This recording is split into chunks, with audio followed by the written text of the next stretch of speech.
Exam ഒക്കെ ആവാറായല്ലോ. എല്ലാവർക്കുമുള്ള ഒരു പരാതിയാണ് പഠിച്ചതെല്ലാം മറന്നു പോകുന്നതെന്ന്. പഠിച്ചത് മറക്കാതിരിക്കാൻ നമുക്ക് കുറച്ച് ശാസ്ത്രീയ വഴികൾ പരിചയപ്പെട്ടാലോ?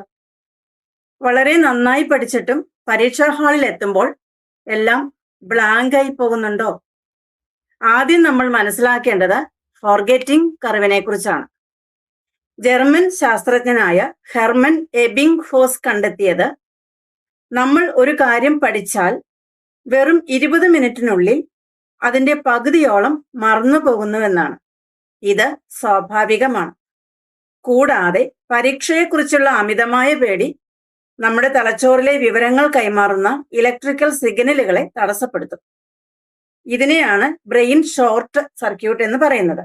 അതായത് പേടി കൂടുമ്പോൾ ഓർമ്മശക്തി കുറയും.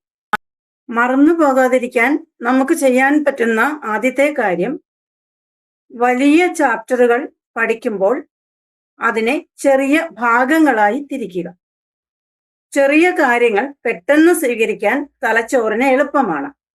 ഓരോ ചെറിയ ഭാഗം പഠിച്ചു കഴിയുമ്പോഴും നമുക്ക് കിട്ടുന്ന ആത്മവിശ്വാസം അടുത്ത ഭാഗം പഠിക്കാൻ നമ്മളെ സഹായിക്കും.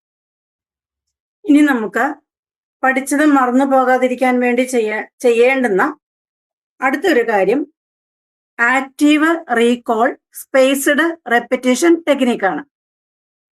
അതായത് വെറുതെ പുസ്തകം വായിച്ചുകൊണ്ടിരിക്കുന്നത് കൊണ്ട് യാതൊരു കാര്യവുമില്ല. ഒരു പാരഗ്രാഫ് വായിച്ചാൽ ഉടനെ പുസ്തകം അടച്ചു വെച്ച് നിങ്ങൾ ഇപ്പോൾ എന്താണ് വായിച്ചത് എന്ന് സ്വയം ചോദിക്കുക. അതുപോലെ ഇന്ന് പഠിച്ച കാര്യം നാളെയും, പിന്നെ 3 ദിവസം കഴിഞ്ഞും, പിന്നീട് ഒരാഴ്ച കഴിഞ്ഞും വീണ്ടും ഒന്ന് ഓടിച്ചു നോക്കുക. ഇതിനെയാണ് സ്പേസ്ഡ് റെപ്പിറ്റേഷൻ എന്ന് പറയുന്നത്. ഇങ്ങനെ ചെയ്യുമ്പോൾ വിവരങ്ങൾ നമ്മുടെ പെർമനന്റ് മെമ്മറിയിലേക്ക് സേവ് ചെയ്യപ്പെടും. അടുത്തതായി ചെയ്യാനുള്ളത് മറ്റൊരാളെ പഠിപ്പിക്കുക എന്നതാണ്.